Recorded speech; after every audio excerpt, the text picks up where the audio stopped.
Abduba Dida, the presidential candidate under the Alliance for Real Change party, and he's offering himself for the same top office again this year. Thank you for joining us this evening, sir.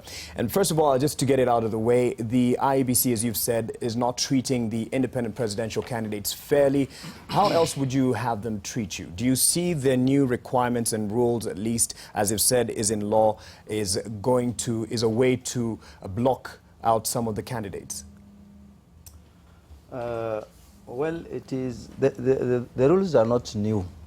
They were there and they are still there. But they could be tough on the independent candidates. We need to see them. Kenya has a problem, and even a young child knows that there's a problem, and we are seeking for solutions to our problems. Maybe the solutions we are seeking for could come through one of them. Right. We should not frustrate them. Now, if you ask an aspirant to get 2,000 signatures and supporters, well, it's okay, because he's a person who is who wants to lead 40 million people. 2,000 is not a big deal. But when you tell the person, get 2,000 signatures, you are an independent candidate, make sure that the 2,000 who will sign for you, who will support you, are not in any party. Now, what gadget does he have or does she have to actually measure that this person is not in a political party? Right. How can you meet a person, you tell your ideas to the person says, I support you, I know you, let me sign for you. Most of the Kenyans even don't know which party they belong to. Most of the Kenyans don't know. Yeah? Mm. So if you give the person the facilities that can help determine that this is a person in Jubilee, this is a person in whatever party, he can tell him, as much as you support me, these are the rules. Right. You cannot help me. Let me get a person who is not yet in a party. But these facilities are not there. Yeah, but you're still confident you'll be able to meet the requirements moving forward?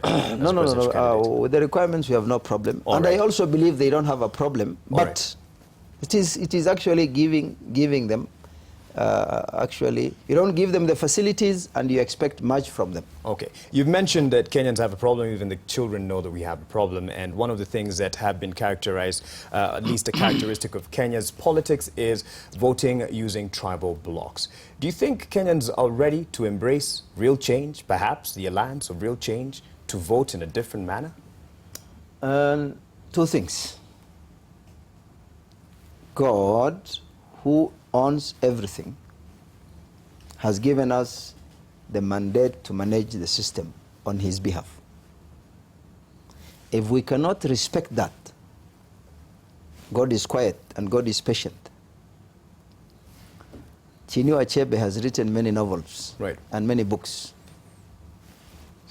One is called No Longer Tease, Things Fall Apart, and all this. In one of the books he has written, he has actually a statement, which is a collection of all the titles. And he says, when the arrow of God falls, things fall apart, and minds are no longer at ease. A time will come, if we cannot see things are going from bad to worse, we consider, oh, I will give you a position director, I will give you a tribe, a minister, I have given you 36 tons of debts. As you've just seen? You've just seen, you see? And you keep on cheating, God will now say, fine, let me take the mantle. Do you think, and God will put a full stop. All right. Do you think, as we wait for that full stop from God, do you think that the time has come that people will actually vote? It won't be a NASA Jubilee vote. It won't be a two-horse race. Those propagating that idea are sycophants, are people who want to take care of their interest. They want to shift goalposts from A to B, following their interest. They don't care.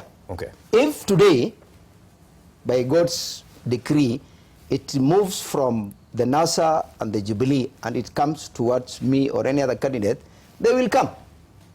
They have no principles in life. That is Kenyans. Oh my God. These are not, we have 4 categories of Kenyans. we have leaders who have mastered the art of exploiting people. Yeah? They are engaged in getting money from whichever source to buy people. When they come to office, how they can regain back their money and loot more, because as day goes by, Kenyans are even becoming expensive. And 3, castrating and frustrating potential people who can actually reveal the truth. This is what they do. These are leaders. 2, we have businessmen who want to work with these leaders because they know they gave them 5 million and still 5 billion. To secure business moving forward. Yes, business, like very taxes, and your container comes in the port and you call. The third category? The third category are actually brokers. They broker between the leaders and the corrupt businessmen, and now the ordinary Mama Wanjiko, the ordinary Kenyan. These are brokers. Wanakuja huko, sasa sisi kama sisi tumeamua tutakuchenga wewe. Barabara imejengwa. Barabara. Watu watakula barabara. Do people eat barabara? Look at the sense. You put street lights and the following morning the bulbs are not there. You put good toilets and they still even the locks inside. This person will not eat barabara. As much as barabara is important, they are priorities. Right. So these 4 categories of people. You said the brokers were the third. The fourth? 1, the corrupt leaders. 2, the businessmen, corrupt. 3, the ordinary Kenyans. And 4, the brokers. Right.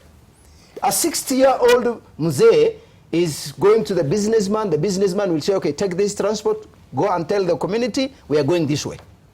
You see? The president was now mentioning, oh, we need to talk to our youth and direct them and do this. If you don't want to give the youth the basic necessities, somebody has finished class 8 and doesn't have an ID card. And then in the streets you stop, every corner a policeman is stopping the youth who got an ID card. They have forced into rebellion. They have gone rebellious. Okay. And this is happening because of the useless, exploitive leader and the corrupt businessman and the redundant sycophant broker. With the 4 categories that you've drawn of Kenyans, are you confident that you can actually stand a good chance? The votes that decide who will lead this country is by the ordinary Kenyan. Who feels the punks? They almost left Kenya last week because unga was not available. Yes. They almost went mad. Right. And on that particular point of the hunger pangs, you've said that you are quoted as saying that you should eat when you feel the pangs of hunger. With the current crisis of unga, do you still feel that quote is applicable to Kenyans right now in terms of some solution that they can look forward to? I've always wondered with the irony of God mentioning in many books that he revealed, the human being who is the most valued has eyes but will never see, has ears but will never hear, is different from the animals and has the IQ reasoning but will never reason. They will choose to live the life standards of animals. Now, how unga was not there, your life is gone, security is not there, and then you keep on, it is 2-horse race and we are doing this. It cannot work like that. Right. Now, our responsibility is to teach. And that's what we are doing. We are telling Kenyans, this is not the way. What we need, simple principles, free. All right. I don't think we need a budget of 2.6 trillion. I don't think we need to go and borrow money from China and Japan and where, even without consulting. Kenya does not belong to the president, where you sneak and go and get money in the name of Kenya, and then you leave. Ile deni iliwachwa na Kibaki, mtoto wetu, 5-year-old kid will pay until he's 50 years old. All right, let me now hold what you I'm on. saying is, yes. Principle, health. I've given Kenya free thing, health. If you want to live healthy, just take the preventive medicine principles. Eat only when you're hungry. Right. Wewe na daktari hamwezi kuonana. Hiyo pesa unakimbia. 5 o'clock I see people running and the gym and what. You don't even need a gym. The natural system will work. Right. Kenyans should go and read cell biology. All right. The human body is made of trillions of cells, and cells are efficient if you don't eat for between 12 and 16 hours. We're going to the lesson of biology now, and you're a high school teacher. You could go on and on. Yes, exactly. Exactly. I'll give you a few minutes after the break just to give us a bit more of the simple principles when we get back. What about the simple principles that we should apply as a country and that you would offer as a leader? In your rating, how's Jubilee performed? And is NASA sincere in its offering that because Jubilee has failed, they are the ones to choose? Jubilee has failed, and that is clear. They themselves know that. The Jubilee government know that they have failed, and they are in fact panicked. Opposition, I don't believe in the word. I don't believe in the word opposition. We are one team. We are one country, one nation, one community. I am the president. You are the vice president. If I go wrong, you should be in the opposition. If I'm right, you should support me. Are they sincere in their offering to give a better leadership as opposed to what Jubilee has given? These were the same guys who were in government for so many years, as a minister, as a prime minister, as a what? You know, leadership is not what you buy or what people will impose on you or what you will change your uniform and, you know, say, this time I'm a different person. You know, I went to that country and I have donated 2 pints of... No. Leadership is what God gives you. So if not... What you never had last night, you cannot come this time. I don't know how it... They will be worse. So why Abduba Dida, if not Jubilee or NASA or any other candidate? I'm saying, let those who have a potential be given a platform, and Kenyans consult their God, that, oh God, I depended on my tribe, it failed me. I depended on money, it failed me. I depended on my reasoning, it failed me. This time, get us to get the person who can change our lives. All right. Simple. It's up to the Kenyans to decide. Yeah, it's up to the Kenyans to decide, but this time they should not make the decision themselves. Let them kneel down and plead with their God. All right. That we have a problem. Thank you. Thank you very much. Last time before the elections, things will change. There is a president who has been elected who doesn't have any problem with money. His father was rich and all this. Where? The worst blunder, the worst cartels in the history of Kenya happened under this government, this regime. Mr. Abduba Dida, thank you very much for your time. That's all we had time for, unfortunately.